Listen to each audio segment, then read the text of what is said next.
Good morning, everyone. Um, what a pleasure it is to welcome a personality like Shri Rajiv Malhotra ji, who has been working so hard and for so many years in promoting, protecting, and challenging some of the narratives against Indian culture, Indian systems, Indian traditions, Indian education, Indian polity, and so on. Most welcome, Rajiv ji. This is an exclusive event with the members of India Knowledge Consortium. We are also very delighted to have amongst us Shri Deepak Chaudhary ji, Minister of Coordination from High Commission of India. This is our inaugural event, and I wanted to give some very brief background about INC, India Knowledge Consortium. The purpose of this institution or this organization is to highlight and elucidate contributions of India on multiple fronts, both tradition, ancient, as well as contemporary, for the wider benefit of the world. We aim to connect academic scholars and facilitate research collaborations amongst them. We organize seminars, webinars, talks on topics which are relevant to our mission. We also produce research articles, which highlight the India's contribution and India's importance in the global world. And we are also publishing policy briefs for the benefit of policy making. Thank you for inviting me here. I think I want to give a different kind of introduction to my foundation, because I think what we started 30 years ago, many of you might not even be aware of, and given your focus in Indian knowledge, it would be important for you to know these things, because otherwise you'll be reinventing and rediscovering the same things. So when we started, after exploring many things, many ideas here and there, we focused on two major projects which produced a lot of output. The first was mentioned by the previous gentleman. We started developing a series of books called History of Indian Science and Technology. Each was a 3-year grant to an academic professor. We wanted to do 30 of them, because somebody named Joseph Needham at University of Cambridge, many decades ago, who's no longer alive, he had done the history of Chinese science and technology, and he had produced 30 volumes. And these 30 volumes became the basis of teaching China everywhere in the world. Every center of China studies library has that. And when they teach the history of China, they start with science and technology. I discovered that one of the reasons when they taught about India, they were teaching, caste system and cows and curry and exotica and, tamasha and irrational people and all that, is because they did not have an understanding of India's contributions to science and technology. I don't think at that time there was anyone else in India or elsewhere who crystallized this as a central issue. Sometimes a major breakthrough is simply understanding the problem. Because people don't understand the problem, then they can't solve it. And they're running around doing superficial things. And I'm talking about long before, not only Modi, but before the Vajpayee era. I was talking about a time when you stand up and say these things and people will hit you. Because you're supposed to be a colonized person and you're supposed to not talk about these things. And if you talk about these things, you'll be called some chauvinist and all that. That's what I'm talking about, that era. So I created a group to do what Joseph Needham had done for China, but we would do it for India. There was no one willing to support us. The IITs had no interest in it, even though now they're all into these things, but that time they were no interest in this thing. The Indian government had no interest, the Science and Technology Ministry had no interest, the Indian industry had no interest. I said, we should know our history of science and technology in order to go forward. And so using my own funds, I started this project. And we got J.P. Joshi, who was the Director General of the Archaeological Survey of India, to be on the editorial board. We got M.G.K. Menon, who was the head of the Atomic Energy Commission at one time and Space Commission, eminent person. He was the second editor, and Kapila Vatsyayan. None of these three are alive anymore. These were that's the quality we were in. And we decided that the first 15 or so volumes will be only things that have physical proof available today. So no Pushpak Viman until you can show me a sample or a design or a crash site or something like that. No nuclear bombs in the Mahabharata because you need to show me a crater which has got radioactivity. That is what evidence we need. But certainly the Delhi Iron Pillar, certainly all the civil engineering in the Indus-Saraswati civilization, certainly all the textiles, certainly all the, all kind of things, shipbuilding. So we had enough topics which had never been talked about before. So we put together a team of people from very prestigious places, IITs, BHU, all kind of universities. Another constraint I put was I'll only hire Indians in India to do the work. There were plenty of people at Harvard and Cambridge who wanted the grant and they wanted to do this work, but I said no. Encyclopedia Britannica approached me and said, we'll take over this series. And we will, after we had published several volumes, they realized what we were producing, and they said, we'll take over this series. And I said, but how will you edit? Who will make the decisions? And they said, we'll have a committee in London somewhere. And I said, I don't want that. I don't want them to decide what is valid Indian knowledge. I want our people to decide. So it has to be made in India by Indians, but very, very high standard. So I decided to exclude certain people, and I'm very apologetic. I'm not apologetic, but I want to say I'm sorry I hurt some feelings. But I excluded all those who were very chauvinistic. I excluded all those because I said I want the first 15 volumes to be based on physical evidence. And the reason I'm telling you this is you're academicians and you understand what is meant by objective evidence. And it should not be ideological. It should not be. It should not be based on some text says that there was a nuclear bomb, there must be so. Maybe the text was fiction. Maybe it was imagination. Maybe I believe it, but I can't convince enough other people. So I have, as a scientist, I have to present objective facts. So we started this. We did the first 3 volumes. That was very big success. It was launched in a big way in India, in Delhi. And then we did the next set, like that. And eventually we ended up having produced 14 volumes. And if you are going to be a good, solid Indian knowledge system organization, I think you should get yourself a copy of the 14 volumes. We can get you that. You should have it here. And you should invite some of those authors to come and do this. Some of them are still alive. You should honor them. And I can put you in touch with those people. So that was the first time ever that Indian knowledge systems, in a very objective, scientific way, was put into one volume, for each topic. So there's on Delhi Iron Pillar, there's the history of iron metallurgy, the history of copper, metallurgy in India, the history of textiles, the history of shipbuilding.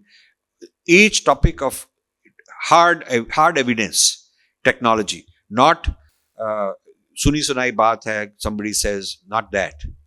Not Shastra. Shastra is not enough evidence, it has to be physical.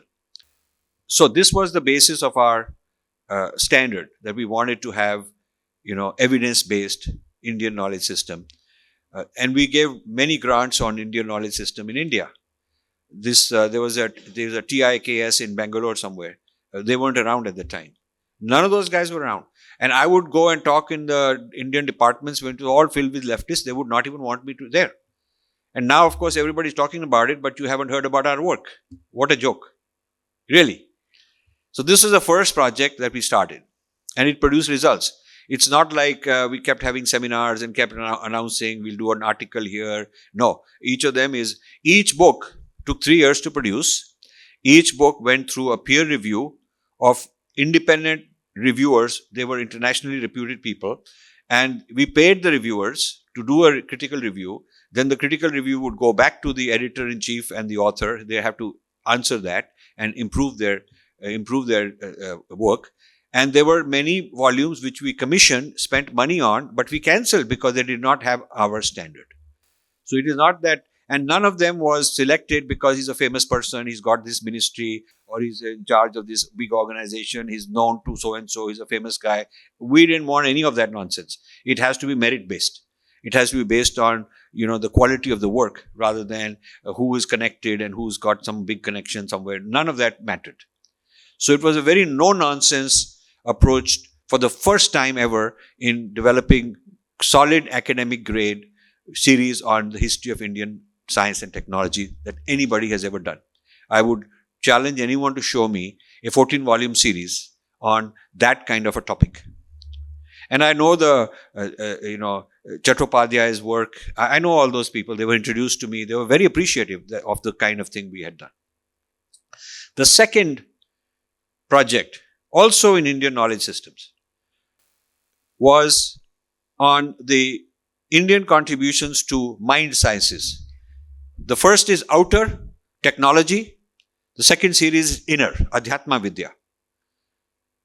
So this also was very innovative.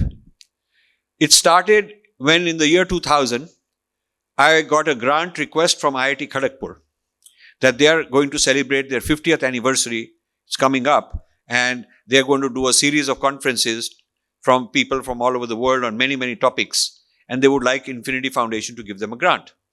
So I looked at their program, and the one topic that caught my attention, there was going to be a whole one-day seminar, a whole one-day conference on Indians it was called psychology. It was just called psychology. That was the topic. So I went, looked through it. All the speakers were going to talk about Western psychology, Freud and Jung, all these kind of things. So I wrote back to the organizers who had sent me the request for grant, saying I will fund the whole conference if there is at least one panel on Indian contributions to psychology. I got an answer which I still have, kept on file. The answer said, sir, but we are scientists, we are not chauvinists, we are not politicians, we can't do this, sir. That was a response. Now, of course, they are claiming to be the champions of Indian psychology. But we started it, and I have on record that this was their response.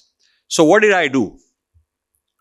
I knew that they have a complex of inferiority to the white people, and I had so many white people that I was funding, and they were very good to me because I was sponsoring their work. So, and some of them were very loyal to India. But they would always talk about Indian knowledge in the Western context and forget the Indian origin. And I would always criticize them. One of them was in Cambridge University. He was a professor of yoga. He had translated the Yoga Sutra. Okay, so I called him up and said, I want you to give me an abstract of a talk on Indian contributions to mind sciences through your work, and I'll pay for it, I'll send you to IIT Kharagpur. I talked to Bob Thurman, who is the head of Tibet House in Columbia University, and he's a Buddhist, and I said, I want your paper on Indian knowledge system, Indian psychology through Buddhism. Because Buddhism is one of the quintessential pioneers of psychology in the modern world. I had one Sri Aurobindo follower. I had one Tantra scholar. All of them white people. So I took 5 of these guys. I took their proposed abstracts. I sent it to IIT Kharagpur and said, none of them is a chauvinist. None of them is quack. So why don't you do a panel? Immediately they accepted the panel. Because now it's white people. So that's how the thing started. When these guys went to IIT Kharagpur, unfortunately I had a family emergency, I couldn't attend. But when they went there, they got standing ovations. This was the most popular event of this whole 1-week-long celebration. So obviously we had hit something big. Nobody in India, neither government, nor culture people, nor academic people, nor psychology people had done this. So then we went through 10 years. Every year we would have 1 or 2 conferences on Indian systems of psychology, cognitive science, mind science, neuroscience. Every year we would have a bunch of conferences across India, in Kerala, in Pondicherry. Finally we reached Delhi University, which was so solidly secular and anti-Hindu, and it was a big coup thanks to 1 or 2 young professors. They were junior professors at the time. But they stuck their neck out and got our conference in, and that was a very big success. So about 15, 18 years ago, a group of 200 scholars in India of psychology departments created a Indian Psychology Consortium because of us and started having an annual meeting every year on Indian systems of psychology, and we funded it. So the proceedings of that, we have several years of proceedings of that also. But we sponsored so many scholars, built their careers, and I am still not, I haven't come out with my own book series. It'll be multiple volumes on Indian knowledge systems of mind sciences. I've been working on it for a long time. And it'll be several volumes on India's contributions to mind sciences. So based on all this, I was critiquing the Westerners from Harvard, from Stanford, from all these places who were plagiarizing and stealing the Indian knowledge and calling it their own in so many domains. And the irony is that the Indian government would praise and honor those people rather than the work I'm doing. Even today, they honor these guys because they're white people who come from a big university and therefore it's very prestigious. It's more legit. It's not so controversial. If the white man comes from Harvard and says something, it must be true. Whereas if I say it, it's controversial. So I fought that battle also. So the two major contributions of the Infinity Foundation that you must understand, one is the history of Indian science and technology in 14 volumes. The second is the history of Indian mind sciences contribution to Western thought, which is also many, many conferences we had. So without that, we wouldn't have the major foundation of what we have created. My books came later. My first book came in 2005, but by then we had been doing all this thing for a very long time. So I can talk about a lot of stuff because we have produced so much, but time is limited and you guys, I was told I should just give some introductory remarks. So where are we going in the future? Then I would love to do Q&A with you. We think that our role as a foundation is to pioneer topics that others are not talking about and get others to talk about it. And once others are talking about it, everybody becomes very important and very famous. It becomes like everybody's a influencer. I mean, you put up some of the names here. But where were they 10 years ago, some of these guys? I went to Makarand Pranchpire's class when he was a junior professor of English at JNU and helped him. We gave him grants. We gave Makarand Pranchpire grants to start doing the kind of work we were doing. And he published some things, nicely published. We built that career. But you know, the point is that some of these, I'm not naming any particular person, but many of them resisted because of their career risk. They resisted. Some of them were not very imaginative. Some of them were not able to articulate. Some of them just did not have original thinking. They just wanted to do superficial things.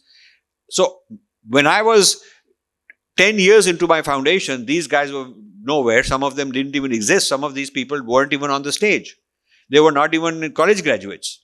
So today you have a whole new group of people making it look like Indian knowledge system is hard, old stuff. You know, it's everybody talks about it.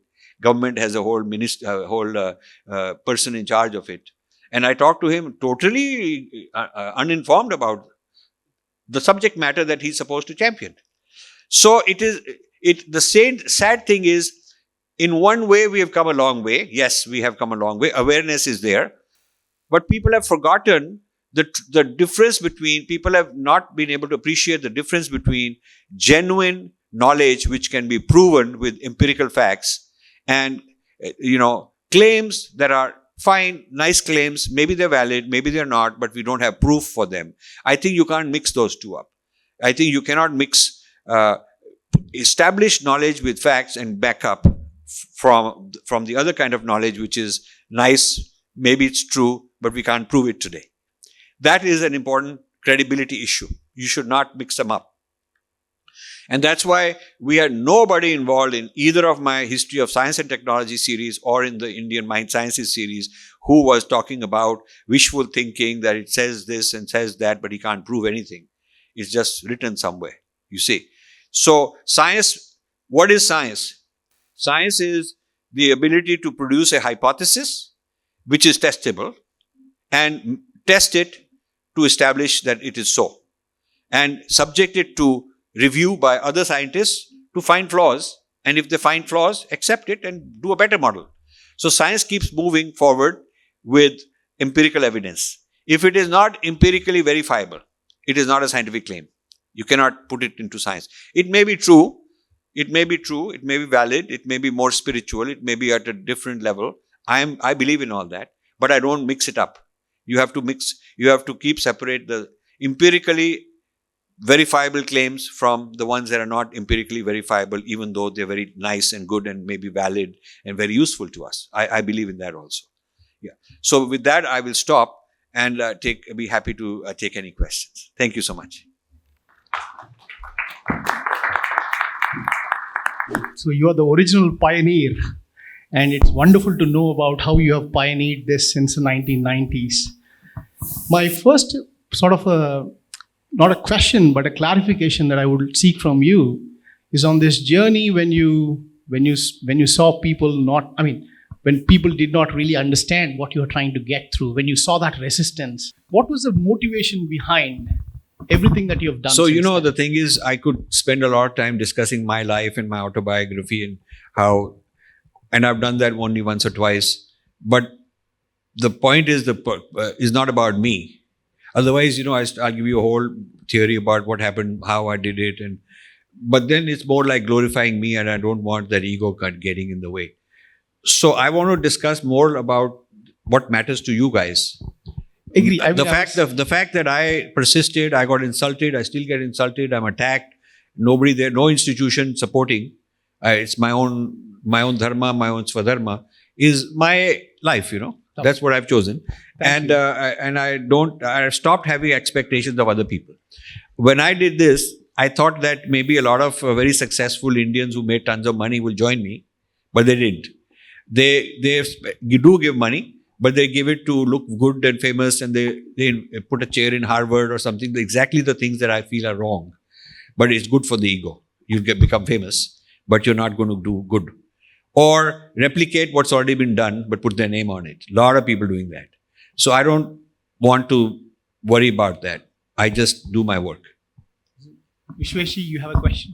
So I serve as a program director of the Joint Education Institute of King's College London and SUSTIC, which is based in Shenzhen, China. So over there, so in the first 2 years, even engineering students have to do mandatorily 6 courses in Chinese classics, Chinese psychology, and Chinese philosophy. These are mandatory courses. So as a result, and I'm talking about engineering students, so they get out in an indoctrinated form. Those books are in Chinese. You have to learn Chinese to understand them. Those are not available in English. So I understand Chinese, so I could read them. But so those will have to be translated. So like that, I think it would be a good idea if even the engineering students in India, they get some exposure to a humanities course that talks about our great Indian past, and also there are some shortcomings. Is that anything that the Infinity Foundation could do to influence this level of education in India? Thank you so much. That was just one suggestion. So what can you do to help Infinity Foundation? The first thing is to try and understand what we've already done, and then we can talk how to go more. So I would really like if King's College would get a copy of the 14 volumes, get a copy of our mind sciences, get a copy of besides my 13 books, the foundation has produced about 25 books of its own. And that's a very solid library of knowledge that has been produced in this very area. And putting that, would be the first step, because then we have a lot of authors. We are also mentoring young students, young scholars to become mentors and to continue the work. I'm mentoring these people to continue the work that we've started. So it will be interesting if King's College wants to have some kind of a relationship where our people can come and even give talks there, or through Zoom can give talks there. We have a Swadeshi Indology conference series. Every year we do 2-3 conferences. And if you want to do a joint conference with Infinity Foundation and King's College, we could organize that. We can we do 1-day conference, 2-day conferences on many, many topics. And we have done them in IIT, we've done them in JNU, in Delhi University, in all kind of places, never in Britain. We would love to do that. So there are many areas of collaboration that we can talk about. And I would love to. Tonight is my event in your college, and I'm looking forward to it. And thank you so much for your interest in us. I work in the area of Dharma and finance, and I've written a number of books. My practical question is about funding.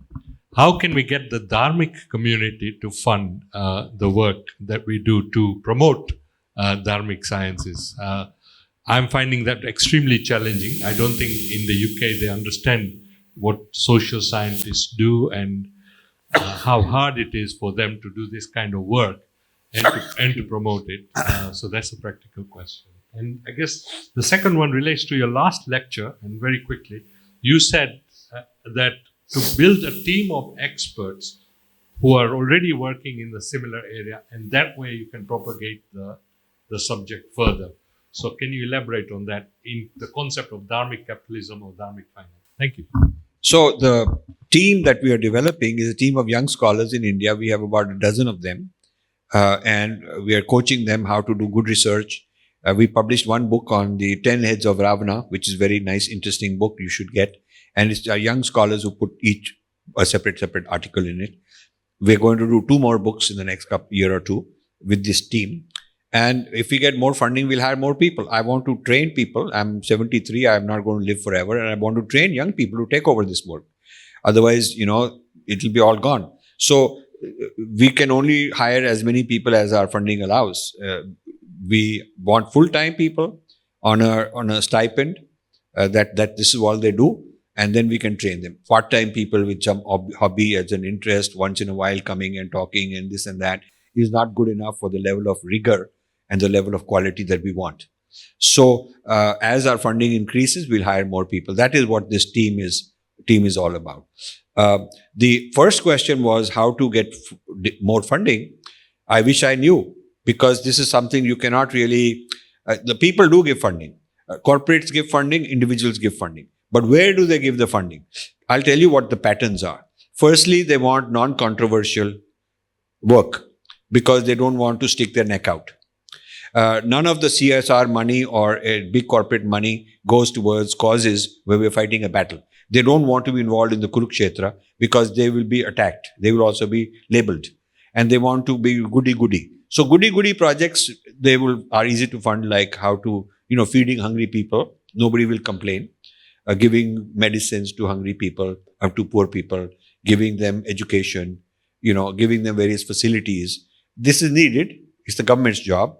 It doesn't require innovation, doesn't require intellectual breakthrough. It's something that requires money. Government is doing it. And more money is also needed. So it's an easy place where risk-averse industries and businessmen and rich people, risk-averse, who don't want to take a risk, they can give the money like that. But getting involved where I'm fighting against the big prevailing paradigm, the colonial paradigm and the anti-India and anti-Bharat paradigm, the anti-Hindu paradigm has been so well entrenched.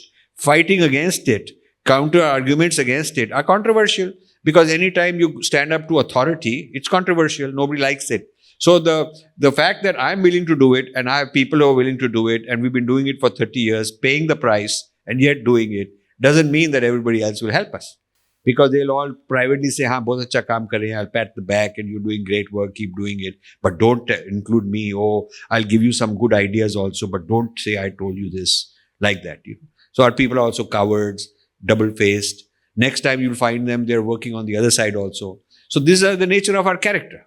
So how to fix the character of the modern Indian is a very serious problem. It's not something that's going to be done overnight.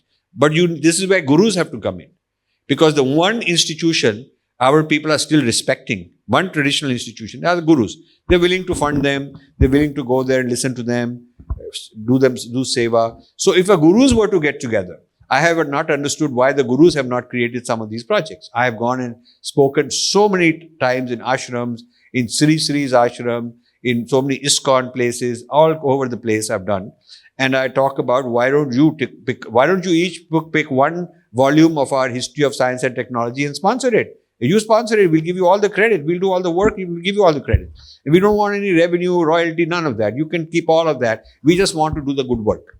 Why don't you sponsor it? And they don't. Why don't you sponsor mind sciences? They don't. So, this is very strange because there is no excuse. They have the money, they have the mandate. This is part of what they should be doing, but they're not. Nor is the Indian government, the Ministry of Culture. I've stopped even going to waste my time because it's just a useless thing. You go around, they're always very nice. They'll give you a nice meal and talk nicely and ask you to write this proposal, that proposal. It goes nowhere. And in the meantime, they do have a lot of money to throw around on cultural activities here and there. But in terms of serious scholarship, I don't see it happening. So occasionally here and there, you find individuals in their personal capacity who are very good, very sincere, very committed. But big institutions haven't. I thought Lakshmi Mittal should invest in the history of Indian steel because India pioneered steel. And he's the world's largest steel maker. What a great gift it would be Diwali he could have a book on history of Indian steel. We'll do all the work. He can put his name on it and do it. We don't care about that. But no interest. We've asked TCS that maybe as a big champion of computer science, maybe they should sponsor the history of Indian mathematics as a kind of a foundation of computer science. And it would be good for them. Not interested. We asked, Piramal and people like that who are into pharma, they should sponsor the history of Indian traditional medicine. They should be doing these things, but they're not. That's sad. Sorry. Thank you so much for that elaborate answer. Can we say that the deeper issue is that our diaspora doesn't understand the politics of intellectual influence and the kind of the impact of ideas on everyday life and the institutions that those ideas create on everyday life? Yeah, the answer is what I'm seeing. Yeah, the answer is the diaspora doesn't understand, but nor do the Indians in India understand. Nor do the Indians in India understand. Now they have come up with NEP 2020, the National Education Policy, which is supposed to solve these problems. But the National Education Policy, while very good ideas on STEM, science, technology, engineering, those kind of things. When it comes to social sciences, philosophy, psychology, liberal arts, they're opening the floodgates to westernize. That's it. They are not developing Indian models of social sciences. They are inviting Harvard and Oxford and these places to come in and bring in all this Indology, the Western Indology, which is full of nonsense. The kind of fights I'm having, the people I'm fighting with, the topics on which I'm fighting are exactly the people that are being brought in through NEP 2020. So we are fighting against the scholars of Hinduism who got all these negative ideas on caste and cows and curry and, anti-women. Hindus are anti-women and they're anti-Dalit and they're against this and that. They're superstitious and they have no science and rationality and all that. All those kind of people that I'm fighting and all those institutions that I've been arguing against are the ones now being welcomed by NEP 2020 to set up college campuses in India. So what does it make a guy like me feel? That instead of supporting the kind of work we've done and encouraging more of it, they're supporting our opponents because they have more clout, they have more brand name, it'll help them in elections maybe. I don't know what the reasons are. But so the problem is not just diaspora. The problem is also Indian elite in India not wanting to deal with this, in spite of being told so many times, but privately they're very happy. They are very convinced. Publicly, it is not their policy. Because I don't understand why NEP 2020 would invite Harvard-type places and Oxford-type places to open campuses in India. And it says very clearly that we impose no restrictions on what you can teach. And we impose no restrictions on who you can hire and how much money you can pay. So they can just come and take over the Indian higher education, which means that things will get even worse. So rather than having our own Vedic social sciences, which is what I want, the westernized social sciences and political sciences and their ideas of human rights and social justice are going to come all over India. So I would say that the floodgates are opening and making things even worse. What should be the form that a Vedic social sciences institute should take? And I have written so much on it. I have got business plans and proposals and all kind of things that I've given to the government people, I've given to private people. So if somebody is very seriously interested, then they should have a conversation with us and we'll brief you. We'll give you many hours of slideshows and so on to tell you what this model is. But it takes substantial funding. It takes substantial funding. It is not, it is not something that a traditional, organization can do, whether it is Modern Guru or whether it is Arya Samaj. It will take thinking out of the box in putting it into a very modern context. You have to address today's problems, social problems, using Vedic methods. But you can't avoid today's problems. You have to solve today's problems. So modern issues, and you cannot lecture and say you should not behave this way, you should behave differently. That's not a solution. You need to come up with very good, models of society that are Vedic models of society that explain current challenges that the world is facing all over the world. So, and there's so much that we've written, we can refer you to that. But to create an institution, see, it's one thing to create knowledge. We're creating knowledge, but we're not creating an institution. We're not, because we're small scale. So you need to marry the knowledge producer with the institution builder. Institution builders there are who got money and they can buy a campus here and there and set up buildings, but they're not producing any original knowledge. I mean, there are many private universities in India. If the government is not doing it, private people are setting up institutions of their own. But they are also into teaching the same curriculum, which is job-oriented. You see, this is a problem. You cannot create an institution until you have careers for people who can make money and have a career and feed a family, doing that kind of path, following that path.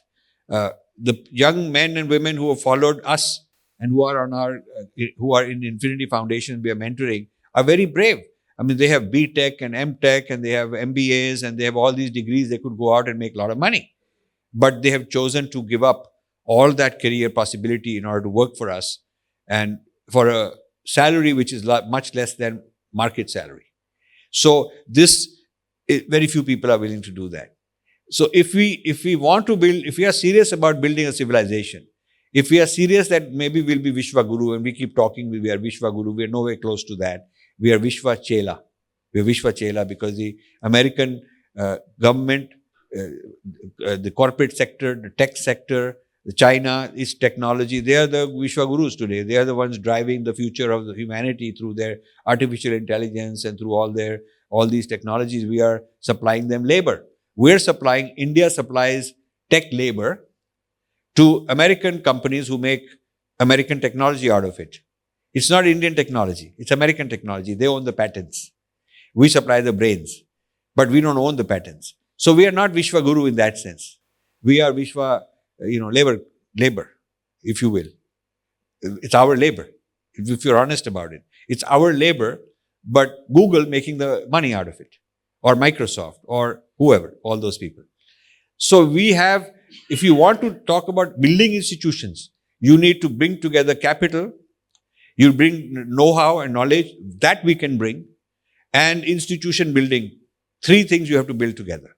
People who are good at institutional building need the capital, and then we can bring in knowledge, know-how. Those three have to come together. And the challenge has been for us to bring the other two parts together. That's our challenge. All the international universities are going to India and opening the branches there, and you don't like it. But why do you think a nationalist government, a so-called pro-Hindu government, is hell-bent on bringing in the international campuses to India, whereas India already had 2,000 universities? And do you think by this process, the brain drain will increase and Indian scientists will get less and less patents, and there would be millions of patents that would go to America? See, it's a good question. Let me rephrase the question. He shares my concern that such a nationalist government in India has opened the floodgates for foreign universities to come and open campuses. And while there are 2,000 Indian universities that could benefit from more funding and more progress And he shares my concern that this will increase the number of tech coolies that we are making. I've been talking about this for 20 years, these kind of terms, that people don't like it, but that's the fact. So the idea is, it's not just that they'll go abroad. They can stay in India and keep working for Microsoft in India. If you look at, one of the largest campuses of tech people anywhere in the world are some of these Indian campuses owned by American companies. And there are a few lakh Indians working there. But they're not doing anything for the country. It's good for the economy to create a middle class, good money, all that. But don't think that we're becoming a tech power. When I wrote my book on artificial intelligence and the future of power, that's 2.5, 3 years ago. 2-3 years before that book, which means 6 years ago, I started writing about this, giving tours, talks.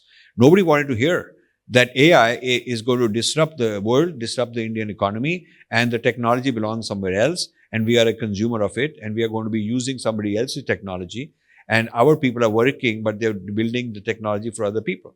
And so even a chat GPT, today I saw a tweet that they're thinking, how does India benefit from chat GPT and use it as a platform to build our own solutions?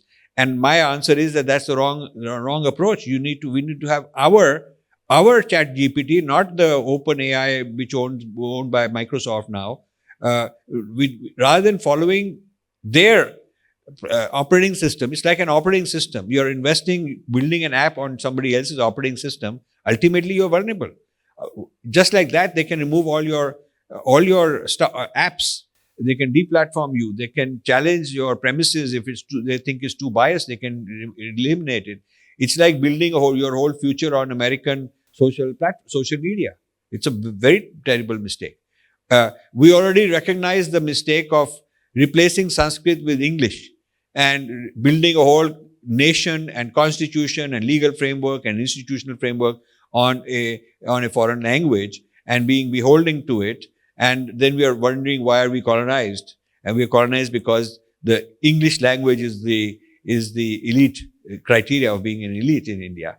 And now it's going to be ChatGPT. Whoever knows ChatGPT and got a certificate from OpenAI or one of the other consulting companies, he's going to be higher up than someone else. We're building a caste system, a digital caste system, where the upper caste, the upper strata are sitting in America. And then the bottom are sitting in India. And we are now saying, let's use ChatGPT as another one of these pyramids of power. And this is a very wrong thinking. But this is coming from our elites. They're themselves mixed up and sold out. That's the tragedy. It's the Indian elites who are now wanting to bring OpenAI, like we brought in Facebook and WhatsApp, as if our people could not develop Facebook or WhatsApp. You see, it's our people who could develop all this, and many of our people are the ones who are developing it for them. But we don't have the brain, the vision. Why are the Indian industrialists always wanting to license some foreign technology and become a licensee?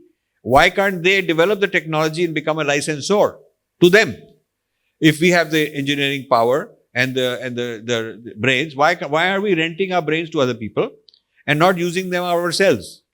It's Indian brains for rent. That's the Indian strategy. Wherever I go and criticize, why aren't we current in AI? Why aren't we current in this or that technology? They'll say, no, we have so many lakh people and we are training so many lakh per year. But we are just training brains to rent them out.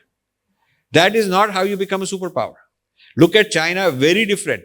China blocked and banned Google and YouTube and Facebook and Amazon to give their own entrepreneurs a chance to become world-class competitors, and they have become world-class competitors. There is the top two slots, number 1, number 2, are US, China competing. India is nowhere close. And we keep saying we are Vishwaguru. So this is the disconnect. You have to keep telling your babus, sarkari people and entrepreneurs and technocrats and industrialists that we are nowhere close to being Vishwaguru in the technology world. If you have an army of laborers, it is not the same thing as the builder and the architect who owns the building, who constructs and owns the building. It's the labor class we are supplying. So I'm glad you understand this dilemma. we are providing cheap labor, and we want to establish institutions. We want to make change in our society, our culture, our people. When do you see that switch point coming in? Because if we look at any country, for example, if we look at China, there was a switch point after which all the changes came in. Do you see that switch point coming in India anytime soon or not? And what do you think will probe us living here, or in fact living abroad, back in India, to consider that, okay, now it's time, we had enough. This is a time to switch. And basically, talking in our government's language, make in India, or to promote more and more of make in India, to bring in India, to develop in India, to come over the existing challenges that we have been discussing for last 10-15 minutes. So the question is, what will it take to switch India's thinking to such that we are doing like China has done for itself? China, I have to credit them. They are smart guys. They said, we're not going to Americanize ourselves. We are going to go back to our own history. And like the other gentleman said from King's College, that whether you're learning engineering or medicine or whatever, in Chinese universities, 6 courses on the history of China, their greatness, their classics, their traditional medicine, their traditional topics are required, mandatory, no matter what you're going to study. So they have done this for the last 2 generations and built a Chinese technocrat and Chinese elite thinking who are solidly patriotic to China because of this education. And we have not done that. Even now, we are not doing that. So the HRD ministry has to be accountable. Who are the people in charge? I've gone and talked to every HRD minister, from Kapil Sibal to all the ones in BJP government, everyone I've talked to. And they are just busy with politics and this election and that coalition, and we'll fight this guy and put FIR on that guy and bring that guy government down. So, the point is also that in a democracy, there is so much energy sucked up for winning elections and staying in power, that the kind of strategic thinking I'm asking for is the job of Niti Aayog. They're supposed to be doing that. And Niti Aayog are not doing it. I've talked to these people there. All these issues I've had for many years, starting before COVID, long before COVID, talked to those people there, but they are also in their own. The Niti Aayog problem is that they are eating out of the hands of American consultants. All these reports they write, McKinsey, Arthur Andersen, PricewaterhouseCoopers, Ernst & Young, Deloitte. These kind of companies come and do the consulting, do the thinking, and the planning. I've read some of the planning things on data privacy, on AI, on many of these things where I have expertise, and they're always quoting those guys. And it's almost like those guys are feeding what the fellows in the Niti Aayog is publishing.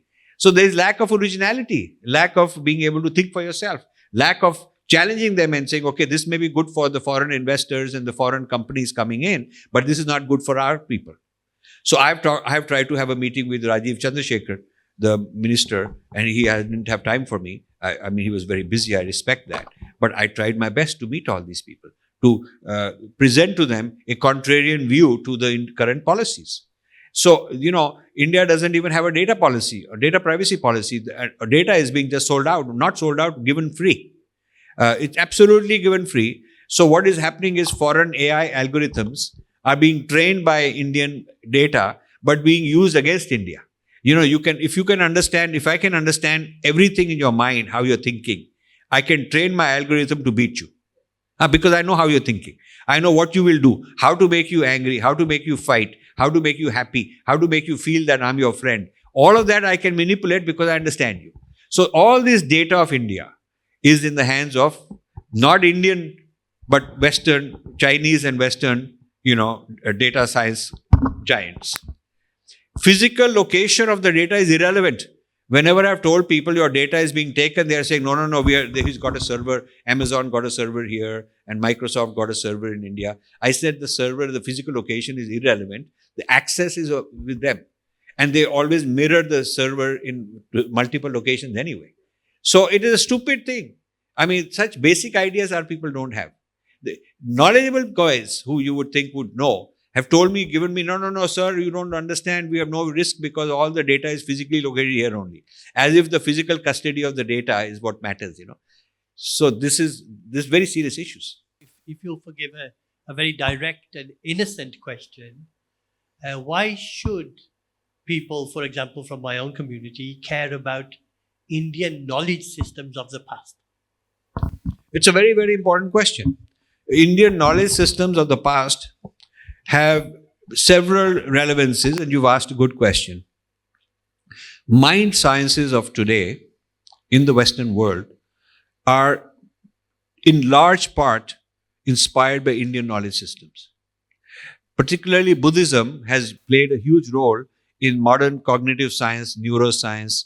There is something called Mind Life Institute that has the best Western scientists for the last 20 years collaborating with the Dalai Lama and meditators in Dharamsala and all that, and doing research and coming up with many of their breakthroughs in mind sciences.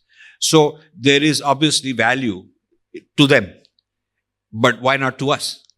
Why are we just happy exporting it to them, the raw information? They replicate it, they measure it, they do all the measurements with functional MRIs, things like that, and then they come up with new theories and new medicines and new drugs and whatnot.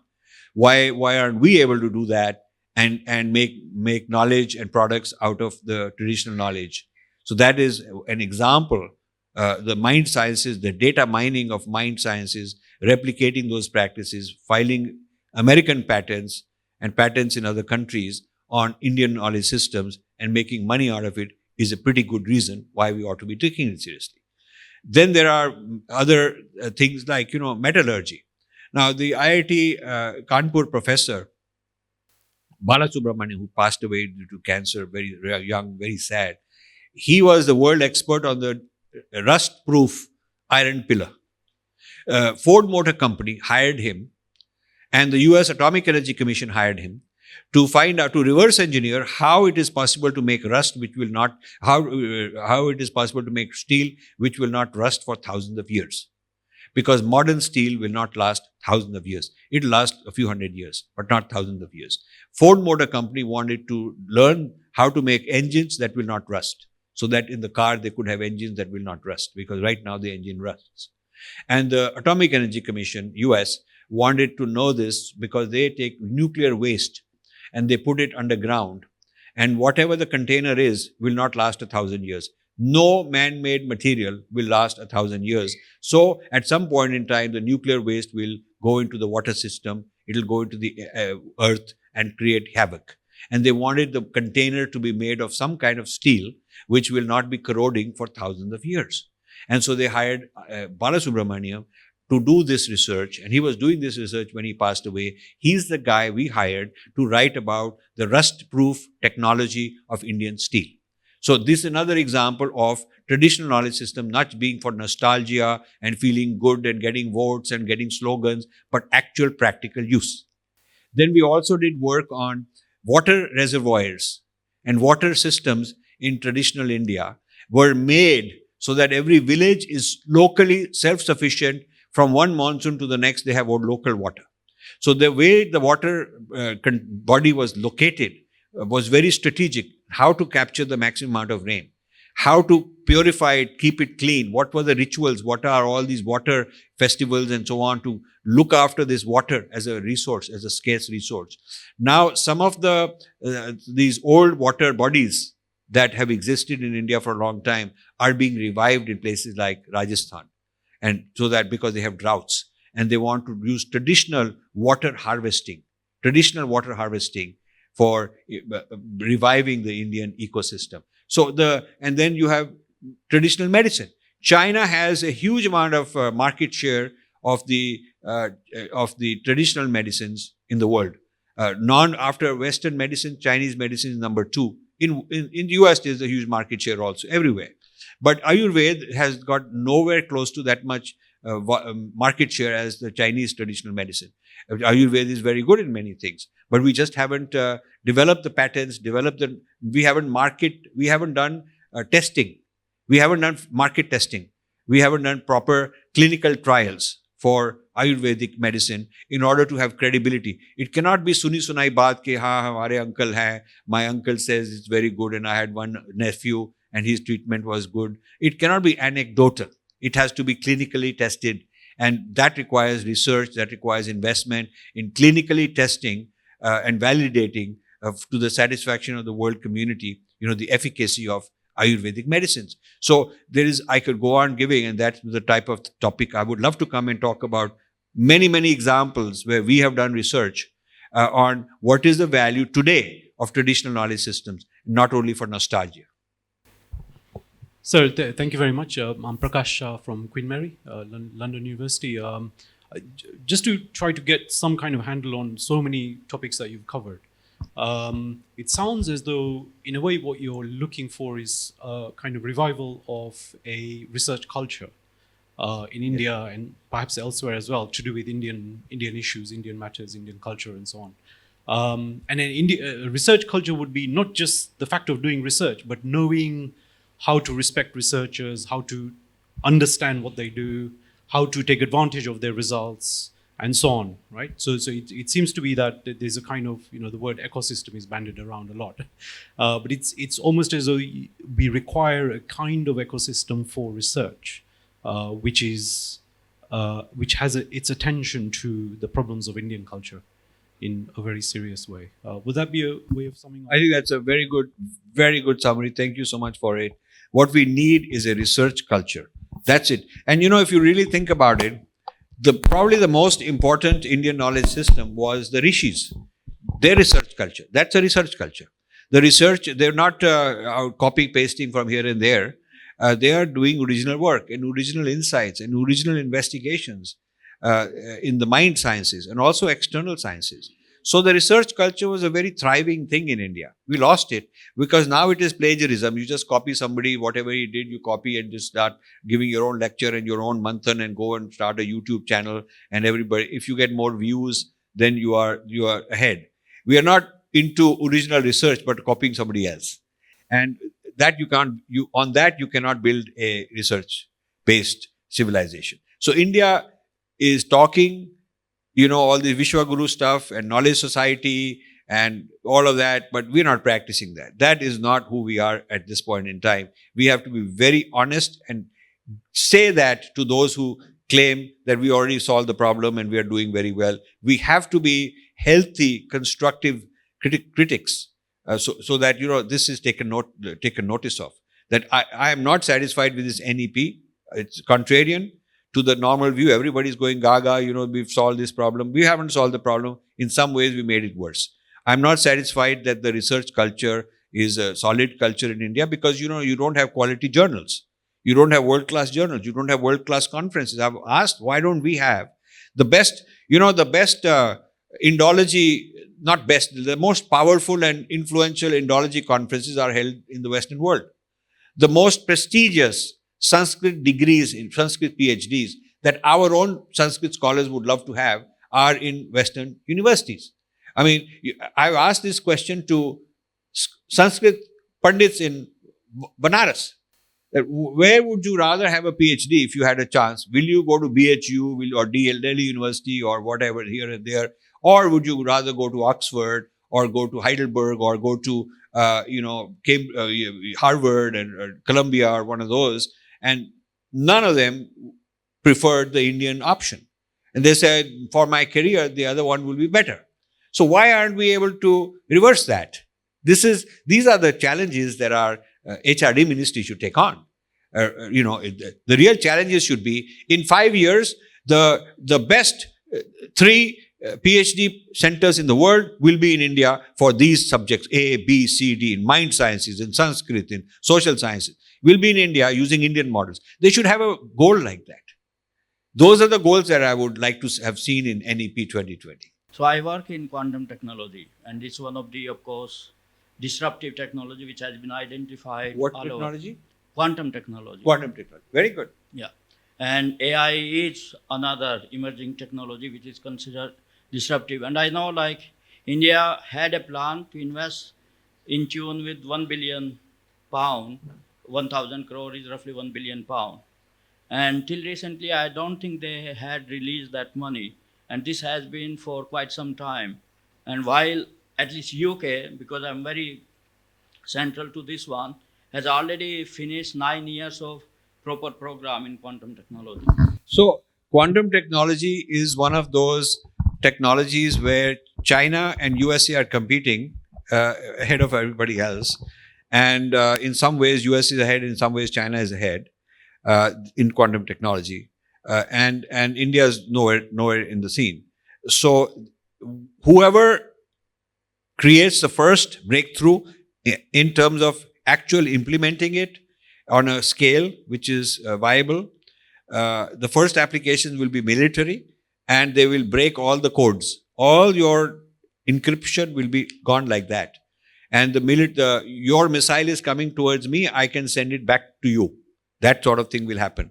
Because if I can break its code, I can get inside it, change its programming, and put in different programming and make it do something different than what you told it to do. So havoc will definitely take place, and the next world war will be based on AI and robotics and quantum technology and all that. And we're not prepared for that. And it is not a question of training our engineers and sending them to a foreign country to get job. It is not that will not solve our problem. That's just exporting labor to make money. It's a very short-term and short-sighted strategy. So I worry about this a lot. If you ask me what do you think you worry about, what do you lose sleep over? I lose sleep over India losing out in this new industrial revolution, like we lost out in the previous industrial revolution. The previous industrial revolution, which started in England, finished off Indian industry because you cannot compete against electrified factories. Factories that are electrified will outperform factories with human energy, human labor. And so they took over manufacturing, they took over steel production, they took over textile, they took over everything that India was the giant in the world. And they finished us off and they built a huge empire. The British Empire was built because of industrial revolution. And then the French copied it quickly. They also got into industrializing and they built a French empire. So that all we should never learn. We have still not learned the power of technology, the power of scientific breakthroughs, and we are still supplying labor to others who are creating this next revolution. Thank you everyone for your questions. Thank you Rajivji for those very pertinent answers. Just in the in the interest of time, I request apologies from everyone whom I'm not able to take questions. But as a final concluding thought, Rajivji, is it fair to say that this is reflecting a self-confidence of a civilization that has got hit over the last number of centuries, which is reflecting in all these things about depending on Western models, whether in academia, whether in business, even capitalism, that we see replicated. Which the Constitution of India is not inspired by Vedic thought. In 1935, the British made this document, and the Indian lacking original thinking. Lacking original thinking even to define our own DNA. The Constitution is the nation's DNA. Even that we have to borrow from these guys. What is, this is ridiculous. And here is my last and final request from you, which is what are your words of advice for us as this, all members of academia who are very passionate about doing something? What is it that you would say to guide? And I would say you should raise hell. You should not just go along with what you are told, and be sitting there with slogans and supporting and all that. It has nothing to do with which government, this one, that one, that one. You should voice these points loudly. You should say, okay, if somebody comes and says, we are Vishwaguru, you say, tell me what do you mean by Vishwaguru? What does it mean? The top 10 technologies in the world which are shaping the future. Where are you? Are you number 1 or number 2 or number 3 in any of them? You may have GDP, but you have money, and that money has to be used to support poor people. Because we are funding the house and the food subsidy and the medical subsidy and the education subsidy of hundreds of millions of poor people in India who cannot make ends meet otherwise. So we can keep having more GDP, but we have to subsidize these people. So do we have a youth dividend, or do we have a youth liability? The youth dividend we keep talking about, you should challenge that. Youth dividend would be if they had jobs. But there are not enough jobs. We are producing more people every year than we are creating more jobs. So there are people who are being produced that don't have jobs. They're living with family, they're making ends meet somehow. Okay, so is this a dividend or is it a liability? And then when you're creating an imbalance between, how many people you're producing, young people who are very fiery and want and demands and they have aspirations, versus how many you can actually satisfy their aspirations. When you have that imbalance, then it's fraught with risk. Anyone with social media control and AI control can manipulate their thinking through social media. And you have left that door open. You have left the door open for foreigners to come and mess with our minds and tell us what to buy, who to vote for, where to go on holiday, what is right, what is wrong, to convert your religion, convert this and that. All the mind games that are in the hands of Westerners that we have been complaining about for many, many decades are going to get worse because the social media has taken over, and that we don't own. So, these are the issues of strategic thinkers in India. They have to, rather than the next election and all that, I can see government people, politicians going to run around running elections, but the people in Niti Aayog and other thinkers elsewhere, the bureaucrats, have to think about these issues. And why is it that a guy like me is unwelcome? Because I will tell them things they don't want to hear. They would welcome a guy who will say everything is great. But that's not how you improve. Our tradition has been great in the past because we were very self-critical. The Indian debating tradition was that you come and do Purva Paksha with each other. You take a position, I'll give you my view, you give your view, we debate, we argue, and we learn from it. We're not going to get violent and fight each other, but we're going to learn from it and become better. So we Indians, you the academicians, should champion this Purva Paksha on our own policymakers, on our own thinkers, on our own giants in media and all that, people who are famous. You should go take them on. And you have nothing to fear because you have tenured jobs and why are you afraid? You should just go and say, okay, Mr. Anand Mahindra, you set up this center in Harvard, and this book by Rajiv Malhotra says these are all the things that they're doing wrong. Let's take you on. You should echo. In my book, Snakes in the Ganga, we have separate chapters on each of these billionaires, what they're doing and how it's harming India's interests. But we need help to bring this out, to make it non-ignorable. These problems, these issues that we are raising should not be easy for them to ignore. They should be not able to run away somewhere. You should raise these issues. Rajivji, thank you so very much. That was indeed a privilege to hear you today, as I said in the beginning, and a big round of applause. Thank you. Thank you so very much for coming. Thank you. Today. Thank you, everybody. Thank you for inviting me. And I mean it, if you want to do a Swadeshi Indology conference jointly with us in the UK, in one of your universities or maybe a combination of them, please let me know. We'll be happy to have a discussion.